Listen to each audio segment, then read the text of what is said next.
ایران کا نیا supreme leader آیت اللہ العظمی سید مجتبی خامنہ ای. Somebody takes over who's as bad as the previous. Mujtaba علی خامنہ ای. سید مجتبی حسینی خامنہ ای، جسے پچھلے کئی سالوں سے نہ کبھی کسی نے دیکھا ہے اور نہ اس کی آواز سنی، لیکن جیسے ہی اس کا نام سپریم لیڈر کے لیے سامنے آیا،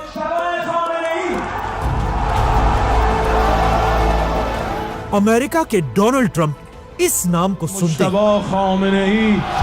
اسے ریجیکٹ کر دیا. Donald Trump says he's not happy with the appointment of Mojtaba Khamenei as Iran's new supreme leader. I would say that would be about the worst. کیونکہ عام لوگ تو اس مجتبی کو نہیں جانتے، لیکن امریکہ کی CIA اور اسرائیل کی موساد کو اچھی طرح پتا ہے کہ مجتبی خامنہ ای آخر ہے کون، اور انہیں پتا ہے کہ اس سے پہلے مجتبی کا باپ علی خامنہ ای ایک بہت ہی سمپل اور سافٹ انسان تھا، لیکن اب یہ نیا سپریم لیڈر مجتبی خامنہ ای اپنے باپ کے بالکل اپوزٹ ہے، بلکہ وہ بچپن سے ایران کی فوج میں ایک سولجر کی طرح لڑتا رہا ہے.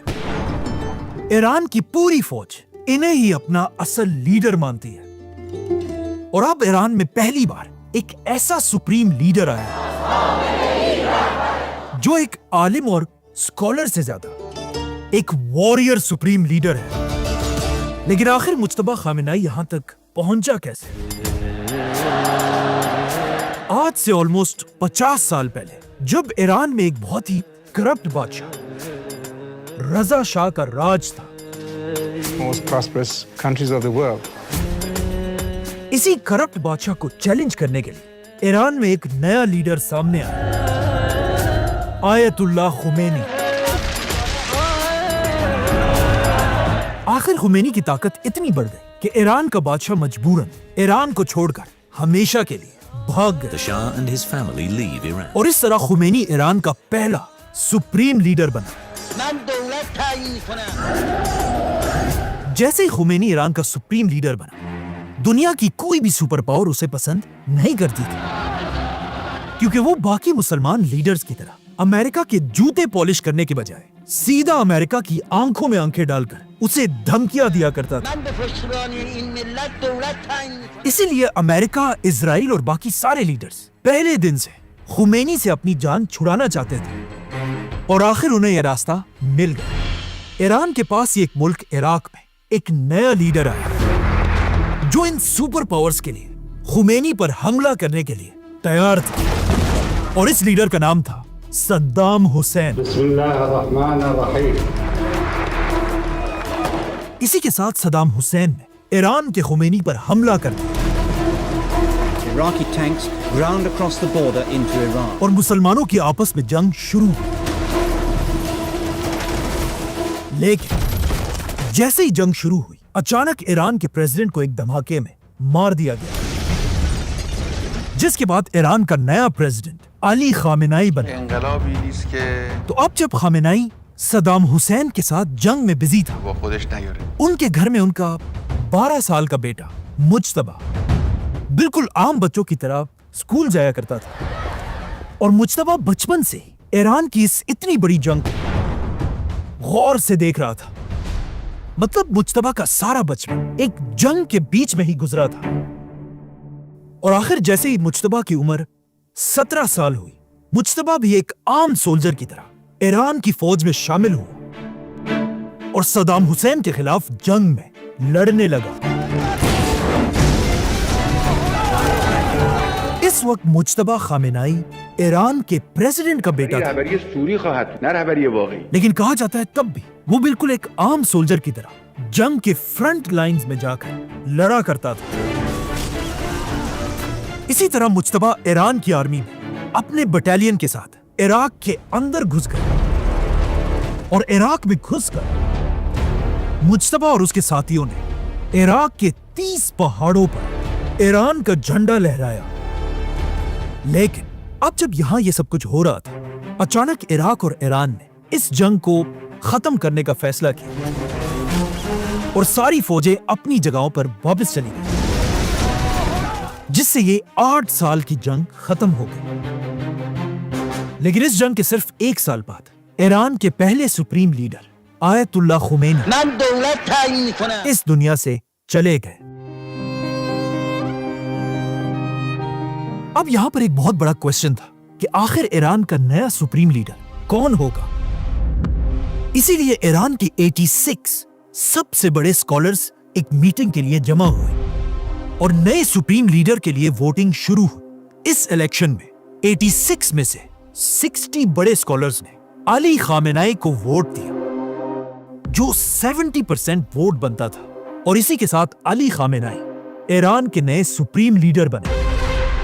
رهبری سوری خواهد نه رهبری واقعی. اب مجتبی صرف پریزیڈنٹ آف ایران کا نہیں بلکہ سپریم لیڈر آف ایران کا بیٹا تھا، لیکن کہا جاتا ہے وہ پھر بھی اپنے باپ کے ساتھ نہیں بلکہ اسی طرح ایران کی فوج میں رہا، اور اسی طرح اگلے 10 سال تک ایران کی فوج اور مجتبی خامنہئی کا آپس میں بہت ہی گہرا تعلق بن گیا، اور اب تک مجتبی ایک اسکالر کی طرح نہیں بلکہ ہمیشہ ایران کے ایک فوجی کا یونیفارم پہنا کرتا تھا۔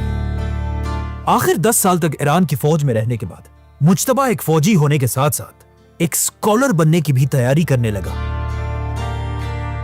جس کے بعد مجتبی کو ہر جگہ پہلی بار ایسے کپڑوں میں دیکھا جانے لگا۔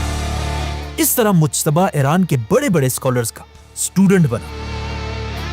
اب جب مجتبی یہاں پڑھ رہا تھا، اسی دور میں عراق کے صدام حسین اور امریکہ کی بھی دشمنی شروع ہو چکی تھی۔ We're in the early stages of military operations to disarm Iraq.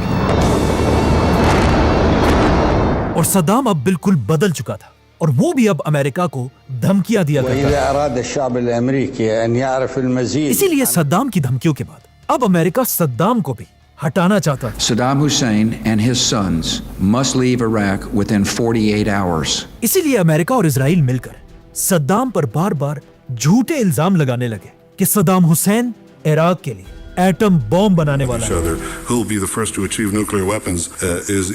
Saddam Hussein بار بار کہتا رہا کہ اس کے پاس کوئی ایٹم بم نہیں ہے، لیکن تب بھی امریکہ نے اس کی نہیں مانی اور اپنی پوری طاقت کے ساتھ عراق پر حملہ کر دیا،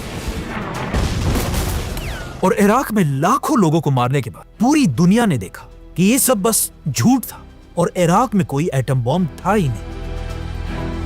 لیکن امریکہ اور اسرائیل اب بھی نہیں رکے، اور عراق کے بعد اب ایران پر بھی الزام لگانے لگے کہ ایران بھی ایٹم بم بنانے والا ہے۔ یہ دیکھ کر ایران کے بڑے اسکالرز میں ایک بہت بڑی ڈیبیٹ سٹارٹ ہوئی کہ اب ہمیں کیا کرنا چاہیے۔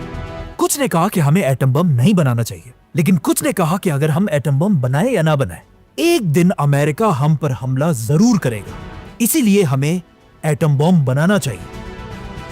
آخر ایران کے سپریم لیڈر آیت اللہ خامنہئی نے یہ ڈیبیٹس ختم کر دی اور پوری دنیا کے سامنے اعلان کیا کہ ایران کبھی بھی ایٹم بم نہیں بنائے گا، کیونکہ ایٹم بم بنانا اسلام میں حرام ہے، ممنوع ہے، حرام ہے۔ لیکن علی خامنہئی کے اس فتوے سے ایران میں ہر کوئی خوش نہیں تھا، بلکہ کچھ بڑے اسکالرز ایسے تھے جن کا اب بھی یہی خیال تھا کہ ایران کو ایٹم بم بنانا چاہیے۔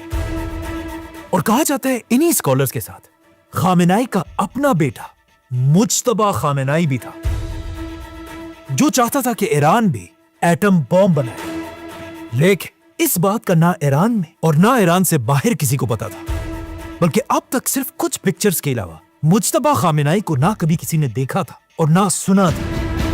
مجتبی سپریم لیڈر کا بیٹا ہونے کے بعد پوری دنیا سے بالکل غائب تھا، لیکن آج سے 20 سال پہلے اچانک دنیا کی ایک سیکرٹ آرگنائزیشن وکی لیکس میں کچھ ڈاکیومنٹس ریلیز ہوئے جن میں لکھا تھا کہ مجتبی خامنہئی میڈیا میں تو کسی کو نہیں دکھتا، لیکن اصل میں مجتبی خامنہئی ایران کے سب سے پاورفل لوگوں میں سے ایک ہے، جسے ایران کی فوج ایک کیپبل اور فورسفل لیڈر مانتی ہے۔